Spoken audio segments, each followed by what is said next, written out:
Hello everybody, welcome to another video on my channel. I'm in the midst of starting a new project. I've done some rough planing and joining, waiting to do the finished joinery. And one thing I want to focus on is how to set up and realign your machinery for every single project.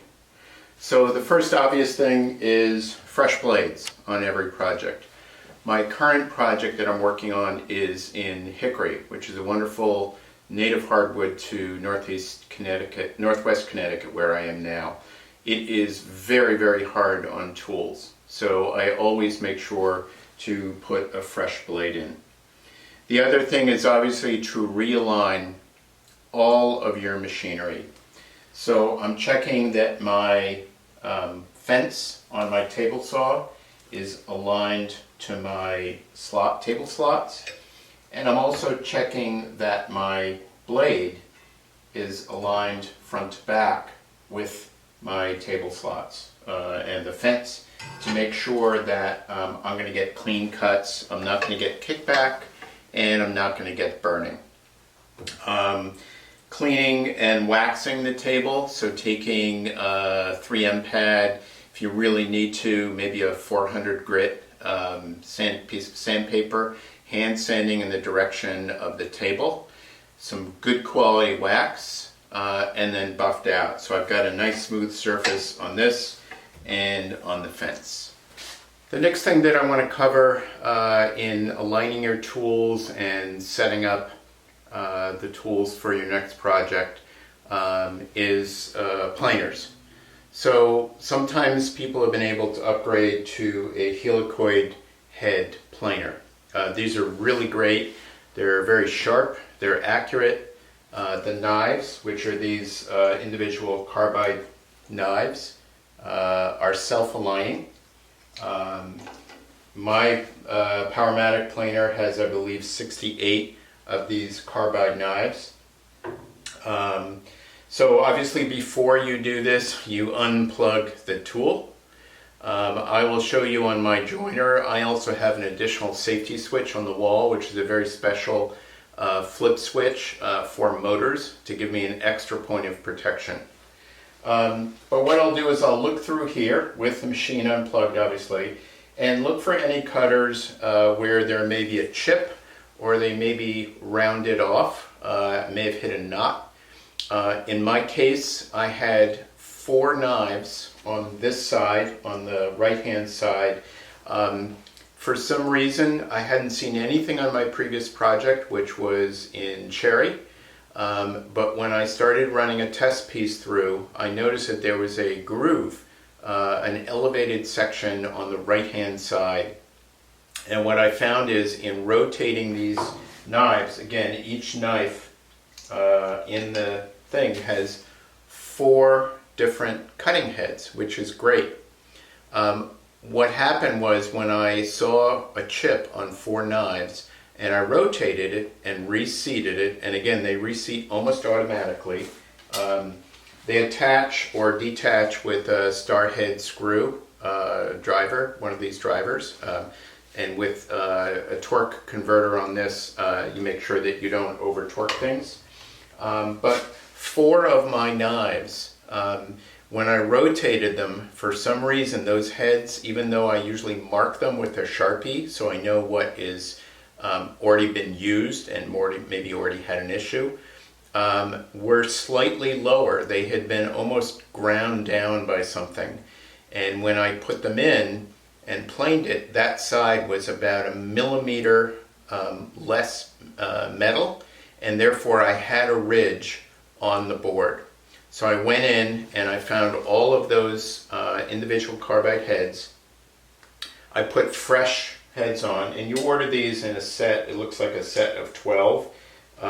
They're pretty standard. I make sure and put in my Powermatic model number and reset those, ran test pieces through, saw that everything was dead flat. And again, on something like hickory, these knives, because they run slightly askew, they're shearing the wood off, and that's why a lot of people love the helicoid heads. They're also quieter and I find the dust protection is a little bit better. Once you're done with that, you just take your cover and you put the cover back in. Mine goes underneath here and then threads in with a driver, and then it's all set. I also put lithium grease on my risers.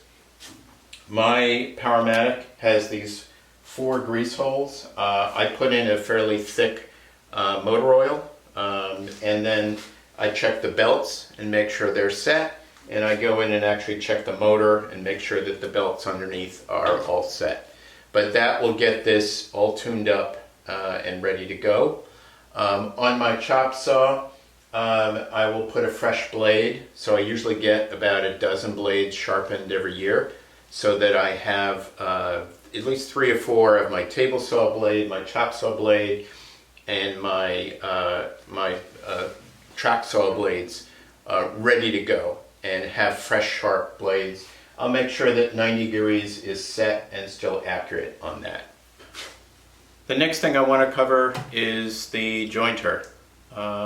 Again, I've been able to upgrade to a helicoid head cutter, so the same thing. This is an 8-inch model. So as far as safety on these, there are 2 things. Obviously, before you touch any blades, unplug. And then this switch here is a safety switch. It's a special machine 240 volt switch. So when this is in the off position, even when the plug is plugged in, you will notice this goes on. If I shut this off, so there's no power going even though this is plugged in, the unit's off. So I find that this is a nice safety switch. I have that on my table saw, on my joiner, and on my planer. So it's a nice thing. It's very easy to run if you're familiar with 240, or if you have an electrician, a licensed electrician, if you're more comfortable, to wire that in. I saw this in a school where I took a wood turning class, and they had that at every station. So similar to the planer, these have those same carbide tips. I will go through, I will mark these when I see a slight chip or deformation in one of these. You undo this bolt with the star drive. I mark it with a Sharpie, twist it 90 degrees, and then I'm all set. The other thing that's super important to do is to take a known square and put it up against the fence. So right now I see a tiny bit of a gap, so I'm going to loosen my fence. I'm going to push this up and make sure that I am dead square to this. So I'm going to just bump this in place, lock that off. I'm going to check it at the back, so I'm seeing no light through here, and I'm going to check it at the knives, and also no light through here. Same thing, I'm going to take a 3M pad, I'm going to scrub this down. There may have been some sap, I doubt, although because my wood is kiln dried, and then put some paste wax on that. So this will be set, and I can joint boards, get a side flat, and then put them through the planer, and I know everything is square and flat. The last thing I want to cover in this video about calibrating tools before a new project is my bandsaw. So I use my bandsaw for cutting some components where the table saw may be a little harder, maybe not as safe. And then also I use my bandsaw when I'm doing book matching. So I might take a piece of 8/4 or 2-inch lumber, cut it down the middle, and split it open so that I get a complete book match. I tend to do this on all my small tables. So like the other tools, the joiner, the planer, the table saw, want to make sure that on the bandsaw at least that we have good tension, so there's very little deflection. Want to make sure that we go through, make sure there are no chipped teeth. Because I don't do a lot of very small round work, I run either a 3/4 or 1-inch 3 TPI, so 3 tooth per inch carbide tipped blade. These stay very, very sharp. I usually get one resharpening out of them by sharpening the gullet with a small round file. So what I'm doing when I'm setting this up is obviously making sure that my rollers, this back roller and the side rollers, I run my side rollers a little bit tighter than some people. I find that there's even less deflection on those. I'm making sure specifically that there are no chips caught in here, or it's very hard to see, but the set of roller blades underneath. When I was cleaning this out, there was actually a small fragment of a cutoff on the rollers, on the guides underneath. And I did a test cut, and it was skewing way off, so that I was cutting way off even a piece of wood tied up against the fence. So I went in, I cleaned that out, I grabbed the chips, I had to get a needle nose plier, blew it out with some compressed air, and now it's cutting really, really straight. I'm going to make sure that my fence is, again, full 90 degrees.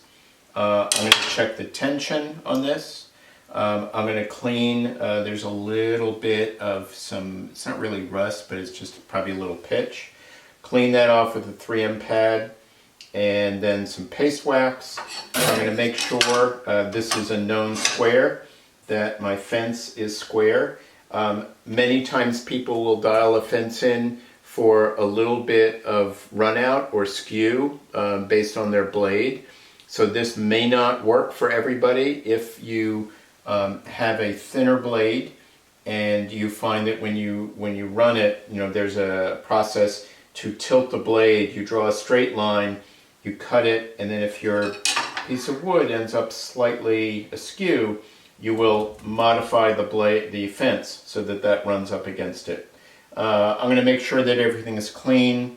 I will check the tires and make sure that things are tracking at the right place here, that the blade, the tooth is on the middle of the wheel, and that my tires are in good shape.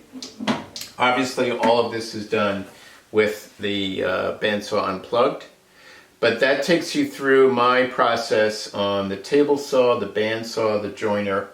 The other thing I'll do, which is behind me on the camera, is sharpening all my chisels, my planes. I tend to use a block plane, a shoulder plane, and then I have a Lee Nielsen up blade plane that I'll use particularly on this hickory, and then I'll make sure my cabinet scraper, which I'll use when my first glue up dries, to make sure that the little bit of inconsistency I have on my panels are all set. So that takes you through that. When I get to the next interesting piece of this hickory kitchen table that I'm building, I will come back to you with another video. Thank you. Please like and subscribe the video. SimonMetzWoodworking.com is my website. Thank you.